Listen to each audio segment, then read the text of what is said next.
तो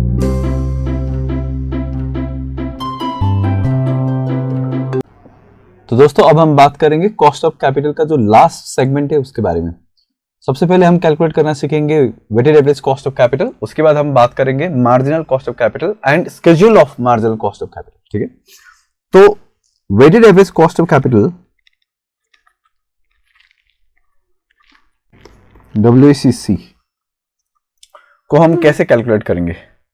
तो weighted average cost of capital calculate करने के लिए हमें तीन बातों को ध्यान में रखना पड़ेगा। एक तो वेट का बेसिस,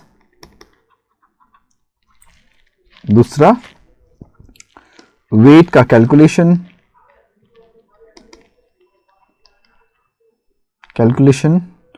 और तीसरा स्पेसिफिक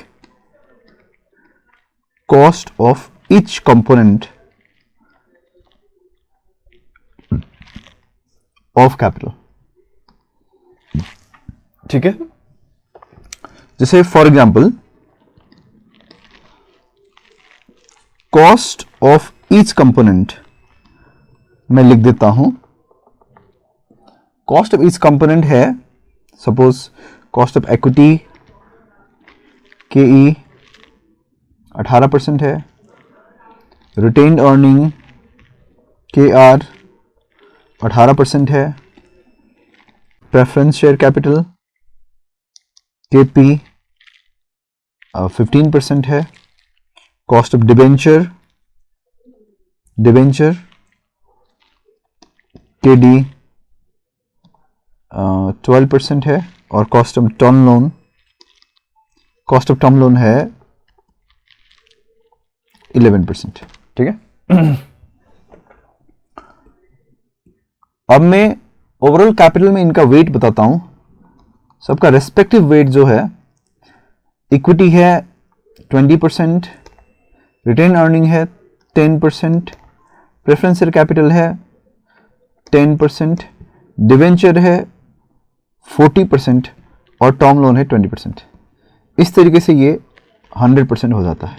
ठीक है, तो हम कॉस्ट, वेटेड एवरेज कॉस्ट कैसे कैलकुलेट करेंगे, WACC कैसे कैलकुलेट करेंगे? WACC कैलकुलेट करेंगे on the basis of this formula. If that is cost and this is weight, then the formula will be K into W, and this will be 18% का 20%, which is 3.6%, 18% का 10%, which will be 1.8%, 15% का 10%, which will be 1.5%, उसके बाद 12% का 40% will be 4.8%, and 11% का 20% will be 2.2%। तो इस तरीके से हमारा weighted average cost of capital, या इसको हम बोलते हैं कॉस्ट ऑफ ओवरऑल कैपिटल, सारा का सारा 100% कैपिटल का एवरेज कॉस्ट आ गया, एंड दैट विल बी 3.6, 1.8, 1.5 सबको जोड़ देंगे हम, इट विल बी 13.9%। ठीक है, दिस विल बी 13.9%। तो अब इसका मीनिंग क्या हो गया? इसका मीनिंग है on an average cost of using a rupee of capital in above mixture will be 13.9% per annum। ठीक है, इसका मतलब ये बना कि हर एक रुपये कैपिटल का 13.9% कॉस्ट हो जाएगा। ठीक है, इस तरीके से आप कैलकुलेट करेंगे। द पॉइंट इज, ये जो वेट है, इस वेट को हम ऐसे भी एक्सप्रेस कर सकते हैं इन फ्रैक्शन। ठीक है, और दूसरा जो पॉइंट है, ये वेट जो आया वो कैसे आया, उसको कैसे कैलकुलेट करेंगे हम। ठीक है, either you write 100% or you write 1 when you are writing all those weight in fraction। ठीक है, अब हमें सीखना है ये कैसे आया, वेट कैसे कैलकुलेट करेंगे। ओके, तो वेट कैलकुलेट करने के लिए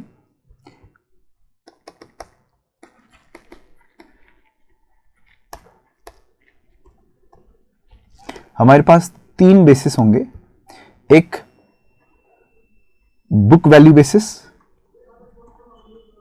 ठीक है, और दूसरा हमारे पास मार्केट वैल्यू बेसिस, और तीसरा हमारे पास target weight given by the question.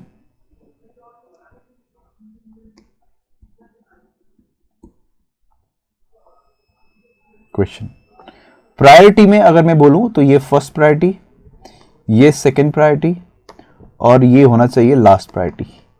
But अगर क्वेश्चन मांगता है बुक वैल्यू बेसिस पे कैलकुलेट करने के लिए तो आपको बुक वैल्यू बेसिस पे ही करना पड़ेगा, otherwise you have to see the question and find the solution in this priority. Okay, अब एक बैलेंस शीट में तैयार कर रहा हूं। सिंपली बैलेंस शीट में equity, retain earning, preferential capital and debenture.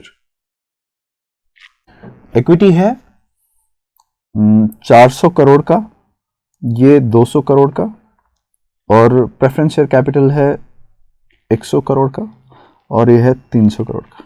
इस तरीके से टोटल कैपिटल हमारे पास है 1000 करोड़ का, ठीक है। फिक्स एसेट्स, करंट एसेट्स सब मिला के 1000 करोड़। ओके, अब कॉस्ट में बता देता हूं। Cost of equity, let's say this is 20%. Cost of retained earning KR is slightly lower, let's say 19%. Cost of preference share capital KP is 15%, and cost of debenture KD is 12%. ठीक है, तो अगर आपको बोला जाए कैलकुलेट WACC, तो हमारे पास अभी कैलकुलेट करने के लिए एक ही ऑप्शन है। क्या है? क्वेश्चन ने दिया है बुक वैल्यू, ठीक है, बैलेंस शीट बनाया, बैलेंस शीट के अंदर जो वैल्यूज लिखी गई हैं वो सारा का सारा बुक वैल्यू है। तो बुक वैल्यू बेसिस पे ही कैलकुलेट हो सकता है इस क्वेश्चन में। अगर शेयर्स के, इक्विटी शेयर्स के, प्रेफरेंस शेयर्स के और डिवेंचर्स के यूनिट्स के मार्केट वैल्यू भी दिया जाता है तो उस केस में हम मार्केट वैल्यू वेट बेसिस पे भी कैलकुलेट कर सकते हैं WACC, ठीक है। तो इस क्वेश्चन में we will calculate on the basis of book value. So calculate WACC on the basis of book value, ठीक है। ये पहला क्वेश्चन, इसको हम कैसे सॉल्व करेंगे देखते हैं। सबसे पहले हम लेंगे सोर्स, उसके बाद हम लेंगे बुक वैल्यू, उसके बाद हम कैलकुलेट करेंगे वेट, उसके बाद हम लिखेंगे कॉस्ट ऑफ ईच सोर्स, ठीक है, वेट को W, उसके बाद हम लिखेंगे टोटल कॉस्ट, ठीक है। अब सोर्स में इक्विटी शेयर कैपिटल है, रिटेन अर्निंग है, और प्रेफरेंस शेयर कैपिटल है, और डिवेंचर है, ठीक है। इनका जो अमाउंट है, वैल्यू है, उसको हम बुक की वैल्यू, बैलेंस शीट की वैल्यू को इधर लिख देंगे। बैलेंस शीट का वैल्यू जो है वो क्या है? 400 करोड़, ठीक है, 200 करोड़, 100 करोड़ और 300 करोड़। ये टोटल हो गया 1000 करोड़, ठीक है। दिस इज 1, ये 1000 करोड़ जो है इक्वल्स टू 1, ठीक है। अब वेट कैसे कैलकुलेट करेंगे? इसका जो 400 करोड़ है उसको टोटल से डिवाइड कर देंगे, ये बन गया 0.40।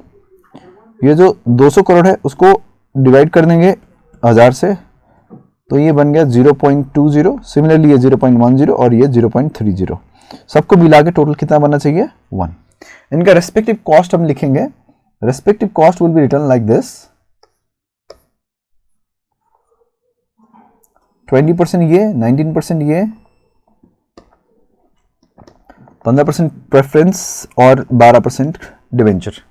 और हम अब इन दोनों को मल्टीप्लाई कर देंगे, तो ये 20% इंटू 0.40, ये हो गया 8%, 19% इंटू 3.8%, और 15% इंटू 0.10, 1.5%, और 12% इंटू 0.30, 3.6%। ये सब मिला के कितना हुआ? तो ये बना 16.9%। सो हमारा जो ओवरऑल कैपिटल है, ओवरऑल कैपिटल का अगर हम कॉस्ट बताएंगे ऑन एन एवरेज, तो एवरेज कॉस्ट है on the basis of book value weight, the average cost is 16.9% per annum. ठीक है, ऑन द वेरी क्वेश्चन, अगर इसी क्वेश्चन में आपको बताता है market value of a share, ठीक है, market value of a share is 230, market value of a preference equity share, preference share is let's say 98, and market value of a debenture is 970। ठीक है, तो इस केस में and बोलता है calculate WACC on the basis of market value. तो आपको कैसे करना है? सबसे पहले step 1, calculate number of outstanding units of each type of security.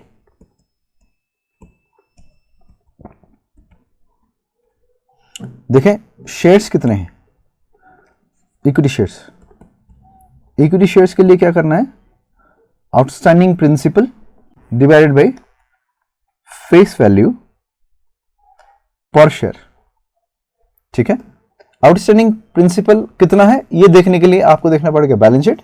Balance sheet में इक्विटी शेयर कैपिटल ESC वाला जो पोर्शन है उसमें देखेंगे, and that is our outstanding principal. ठीक है, तो आउटस्टैंडिंग प्रिंसिपल बन गया 400 करोड़, और face value per share normally हम एज्यूम कर सकते हैं इट कैन बी 10 रुपीज, ठीक है, और 100 रुपीज।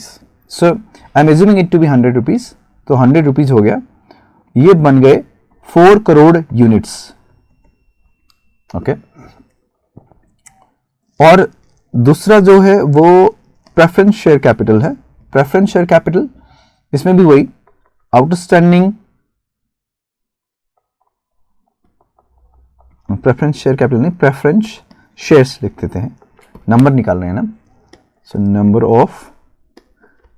ऑफ, ठीक है, आउटस्टैंडिंग प्रिंसिपल अमाउंट जो हमें बैलेंस शीट से मिल जाएगा, फेस वैल्यू पर शेयर। ठीक है, सो फेस वैल्यू पर शेयर वैसे तो क्वेश्चन में दिया रहता है, वी कैन एज्यूम 10 और 100। प्रेफरेंस शेयर कैपिटल 100 करोड़ है, ठीक है, तो ये 100 करोड़, और पर शेयर अगर वैल्यू 100 रुपये है तो 1 crore are the units of, 1 crore are the units of preference shares. Similarly number of debentures, इसमें भी वही outstanding principal divided by face value per share, नहीं पर डिवेंचर, और जनरली हम डिवेंचर का फेस वैल्यू जो है वो 1000 रुपीज एज्यूम करेंगे। तो आउटस्टैंडिंग प्रिंसिपल जो है वो कितना है, that is 300 crore, and if 300 crore is divided by 1000, then that would be 0.30 crore units, 0.30 crore units. This is how you calculate number of units. ठीक है, बुक में देखना है book value total principal divided by face value per unit करके आप number of units calculate कर सकते हैं। ये आपका स्टेप 1 हो गया। ठीक है, स्टेप 1। उसके बाद स्टेप 2, स्टेप 2 में अब हम कैलकुलेट करेंगे market value of each security.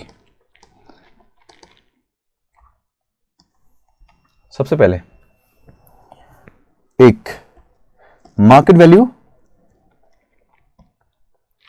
Of all equity shares, उसके लिए number of shares into market price पर शेयर।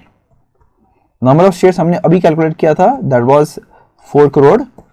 ठीक है, तो 4 crore number into what is the market price, वो क्वेश्चन में दिया रहता है, दैट इज 230, तो 230 मल्टीप्लाई कर दिया, ये बना कितना, this becomes 4 into 230, 920 crore is the value of all shares. ठीक है, वैल्यू ऑफ ऑल शेयर्स। दोस्तों बट एक चीज ध्यान में रखना है, when you calculate value of all shares, shares का वैल्यू कैलकुलेट किया आपने, now you have to divide this into two part, market value of equity share capital and market value of retained earning. क्योंकि ये जो value है, this is value of share and value of share is driven by it's book value, and book value is combination of share capital and retained earnings, reserve and surplus। तो reserve and surplus and equity share capital का जो book value है, that book value indicate the market price।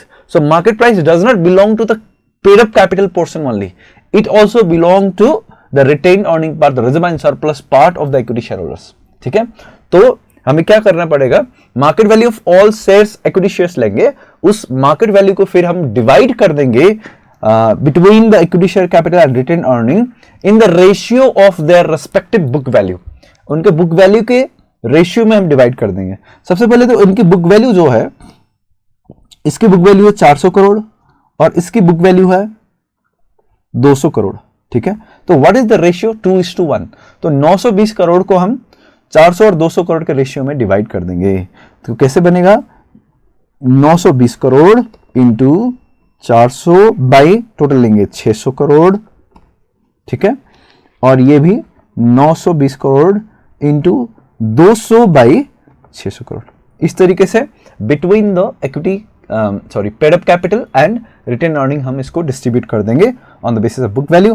Total market value को हम ऐसे distribute करना पड़ेगा, हमें करना पड़ेगा। ठीक है, तो ये 400 बाई 920 करोड़ इंटू 400 बाई 600, तो ये बने 613.33 करोड़ और इसकी वैल्यू क्या है, माइनस 920, तो 306.67 करोड़। इस तरीके से हमने इक्विटी शेयर्स के मार्केट वैल्यू को between paid up capital and retain earning distribute कर दिया। ठीक है, ये इस तरीके से हम इक्विटी शेयर्स के लिए कैलकुलेट करेंगे, बट बाकियों के लिए market value of preference shares में ऐसा कोई डिस्ट्रीब्यूशन करने की जरूरत नहीं है। इसमें सिंपल क्या है, number of shares into market price पर शेयर। नंबर ऑफ शेयर आया था 1 करोड़, मार्केट प्राइस है 98, तो ये बना 98 करोड़। ठीक है, similarly market value of debentures के लिए नंबर ऑफ डिवेंचर्स। ठीक है, number of debentures into price per debenture, number of debenture into price per debenture। ठीक है, number of debenture कितना है, 0.30 crore into price per debenture कितना है, that is I think 970 was the price that is given in the question, so 970, so it becomes 291 crore is the market value of all debentures। इतना कर लेने के बाद third step में अब हम कैलकुलेट करेंगे WACC। So calculation of weighted average cost of capital using market value weight। ठीक है, उसके लिए टेबल वही बनेगा, सोर्सेस लिखेंगे आप सबसे पहले, उसके बाद मार्केट वैल्यू लिखेंगे, उसके बाद आप लिखेंगे वेट, उसके बाद स्पेसिफिक कॉस्ट, उसके बाद टोटल कॉस्ट। ठीक है, equity share capital, retained earnings, preference share capital and debentures. ठीक है, अब आपको क्या करना है, मार्केट वैल्यू लेना है। इक्विटी शेयर कैपिटल का हमने कितना निकाला था, we calculate this to be 613 और ये 306, दिस वाज 613.33 एंड 306.67। ठीक है, करोड़। ओके, पीएससी आया था 98 करोड़ और ये आया था 291 करोड़। ठीक है, सब मिला के कितना हुआ, सब मिला के बना 1309 करोड़। ओके, अब इसका रेस्पेक्टिव वेट कैलकुलेट करना पड़ेगा। तो ये कैसे कैलकुलेट करेंगे? Same as before.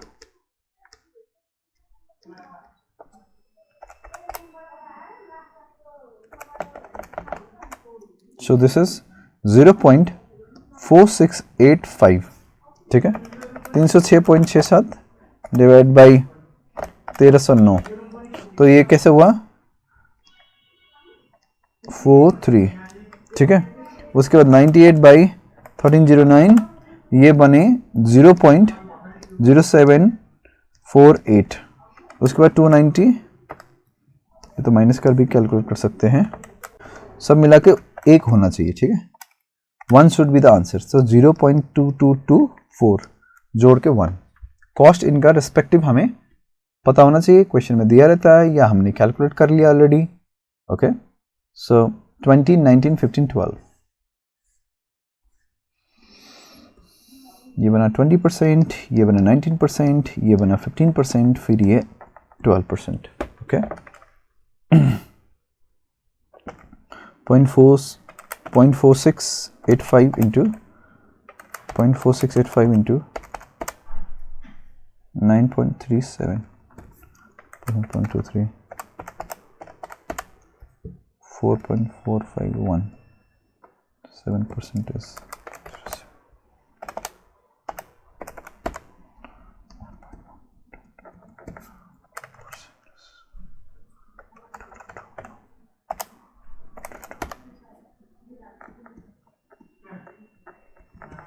जोड़ो, ये आ गया आपका on the basis of market value weight. This is 9.37, 4.4517, 1.122 plus 17.612%। This is overall cost. अब चलो बुक वैल्यू के बेसिस पे कितना आया था? बुक वैल्यू के बेसिस पे दोस्त आया था 16.9 और मार्केट वैल्यू के बेसिस पे आया सेम कंपनी के लिए। बेसिस हमने बदल दिया तो हमारा आंसर भी क्या हो रहा है? बदल रहा है, ठीक है। So this was about weighted average cost of capital. और एक चीज मैंने आपको बताया था, टारगेट वेट। ये तो क्वेश्चन आपको बताता है कि डेट इक्विटी का रेशियो जो रखना है वो रखना है 2:5। तो डेट का वेट कितना हो गया? 40%, सॉरी 40%, 2:3 रख देते हैं, 2:3।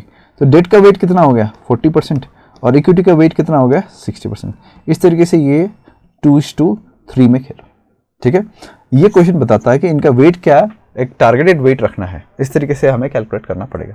सो this is how the question will be asking you about the targeted weight, ठीक है। तो this was the end of WCC calculation, and in next lecture we'll be discussing about the MCC and FCC schedule. Okay, thank you, have fun, keep studying, keep enjoying.